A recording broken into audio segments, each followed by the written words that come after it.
तो चलिए आज भारतीय लोकतंत्र के उस केंद्र को समझते हैं जहां से सबसे बड़े फैसले लिए जाते हैं, हमारी संसद। तैयार हैं? शुरू करते हैं।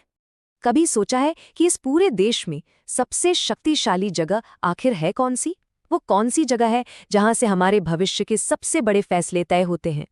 और जवाब है हमारी संसद। लेकिन ये सिर्फ एक बहुत बड़ी और शानदार बिल्डिंग नहीं है। ये वो जगह है जहां करोड़ों भारतीयों की उम्मीदें और उनकी आवाजें एक साथ गूंजती हैं।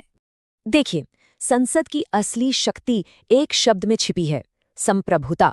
इसका सीधा सा मतलब ये है कि कानून बनाने की जो सबसे बड़ी पावर है वो संसद के पास है।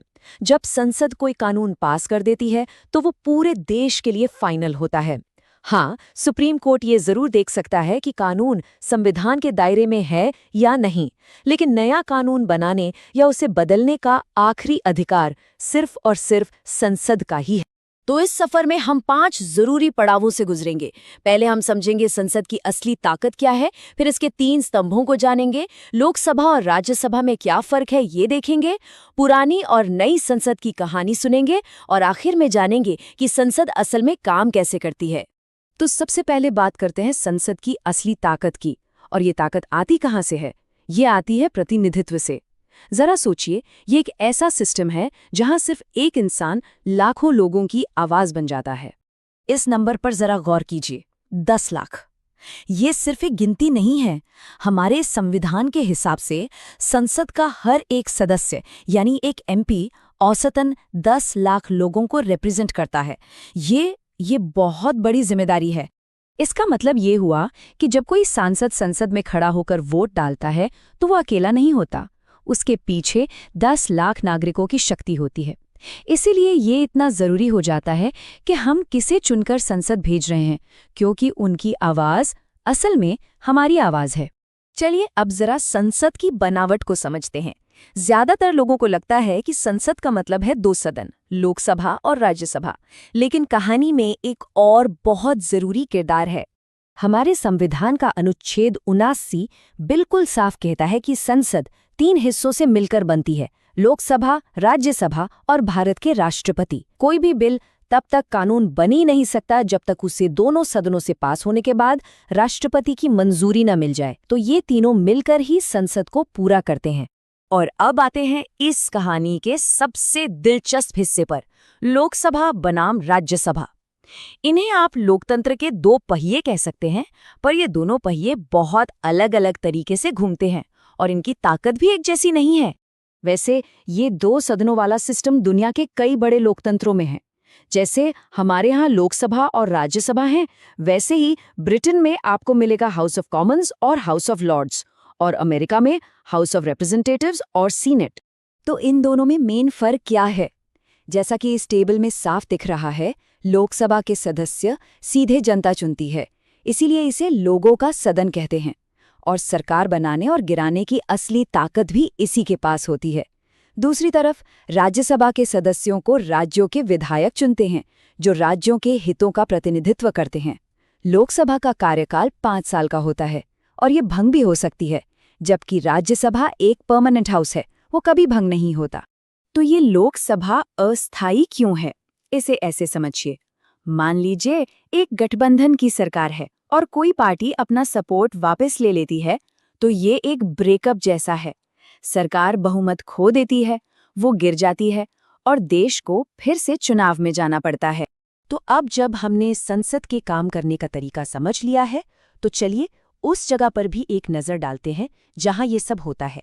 भारत के लोकतंत्र का घर भी वक्त के साथ बदला है, एक ऐतिहासिक इमारत से एक नए आधुनिक भवन तक।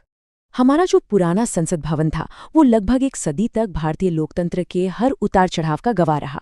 लेकिन भविष्य की ज़रूरतें, खासकर 2026 के बाद सांसदों की संख्या जो बढ़ सकती है, उसे देखते हुए एक नए और बड़े घर की ज़रूरत महसूस हुई। और दोनों इमारतों में फ़र्क ज़मीन आसमान का है। पुरानी इमारत अपनी गोल बनावट के लिए जानी जाती थी, जो अब एक म्यूजियम बन चुकी है। वहीं नई इमारत का आकार त्रिभुज जैसा है और इसके 3 मेन गेट हैं, ज्ञान, शक्ति और कर्म द्वार, जो लोकतंत्र के आदर्शों को दिखाते हैं। और अब आते हैं हमारे आखिरी पड़ाव पर। चलिए ये भी देख लेते हैं कि संसद के अंदर रोज का काम होता कैसे है। इसके भी अपने नियम और कायदे हैं, बिल्कुल किसी खेल की तरह। एक संसदीय सत्र के 3 मुख्य चरण होते हैं। सबसे पहले राष्ट्रपति सत्र को आहूत करते हैं, यानी एक तरह से सबको काम पर बुलाते हैं। सत्र के दौरान अगर सदन में बहुत हंगामा हो तो स्पीकर कार्यवाही को कुछ देर के लिए स्थगित कर सकते हैं, जैसे क्लास में टीचर एक ब्रेक ले लेते हैं। और जब सत्र का सारा काम पूरा हो जाता है तो राष्ट्रपति सत्रावसान की घोषणा करते हैं, जिसका मतलब है सत्र समाप्त। भारत में संसद के आमतौर पर साल में 3 सत्र होते हैं। सबसे लंबा और सबसे जरूरी होता है बजट सत्र, उसके बाद आता है मानसून सत्र, और साल के आखिर में सबसे छोटा होता है शीतकालीन सत्र। और हाँ, ये कोई विकल्प नहीं है, ये एक संवैधानिक नियम है। संविधान ये पक्का करता है कि संसद हमेशा एक्टिव रहे, इसलिए किन्हीं भी 2 सत्रों के बीच 6 महीने से ज्यादा का गैप हो ही नहीं सकता। एक और जरूरी शब्द है विघटन, यानी डिसोल्यूशन। जैसा हमने पहले बात की, ये तब होता है जब लोकसभा में सरकार अपना बहुमत खो देती है। इसका मतलब है पूरे सदन का कार्यकाल ही खत्म हो जाना और देश में नए चुनाव करवाना। याद रखिए, ये सिर्फ लोकसभा के साथ हो सकता है, स्थायी सदन यानी राज्यसभा के साथ कभी नहीं। तो आखिर ये सारी बातें हमारे लिए मायने क्यों रखती हैं? क्योंकि संसद ही वो प्लेटफॉर्म है जहां हमारे चुने हुए प्रतिनिधि हमारे इलाके की समस्याएं उठाते हैं। जैसा कि कहा जाता है, कोई भी घर ढकवा सांसद नहीं चाहता, मतलब एक ऐसा सांसद जो जीतने के बाद दिखे ही नहीं और संसद में हमारी आवाज कभी उठाए ही नहीं। तो आखिर में एक सवाल सबके लिए। अब जब हम ये जानते हैं कि संसद कितनी शक्तिशाली है और ये काम कैसे करती है, तो क्या ये जानना जरूरी नहीं हो जाता कि इस शक्तिशाली सिस्टम में हमारे क्षेत्र का प्रतिनिधित्व कौन कर रहा है? क्योंकि उनकी आवाज हमारी आवाज है।